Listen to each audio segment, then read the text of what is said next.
PESR institute and college, Prasanna plan, 8 Sundarwadi Chhatrapati Sambhajinagar. भविष्याचे no tension, घ्या आजच admission. PESR institute and college.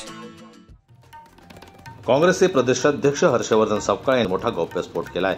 राज्यातील एका ठेकेदारांना सत्ताधारी पक्षाने तब्बल 21 आमदारांना कोट्यवधी रुपयांच्या डिफेंडर गाड्या भेट म्हणून दिल्याचा गंभीर आरोप त्यांनी माध्यमांशी बोलताना केला।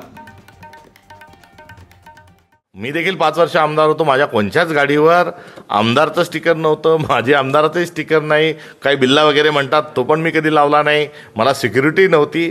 तर या विचाराने जगणारा मी एक कार्यकर्ता आहे, त्यामुळे असा जो एकंदरीत खेळ त्याला तमाशाही म्हटलं तर चुकीचं ठरणार नाही।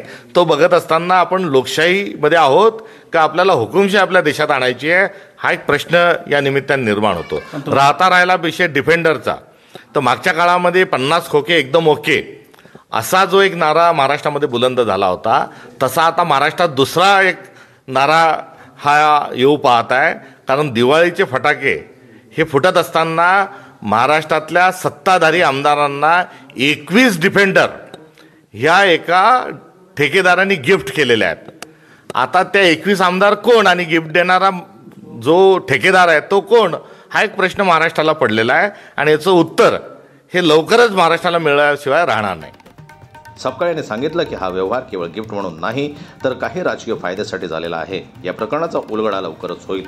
संबंधित ठेकेदार आणि आमदारांची नावे आम्ही पुढील काही दिवसात जाहीर करू असंही ते यावेळी म्हणाले। या आरोपानंतर राजकीय वर्तुळामध्ये खळबळ उडालेली आहे। ब्युरो रिपोर्ट, जनमत लाईव्ह न्यूज, बुलढाणा।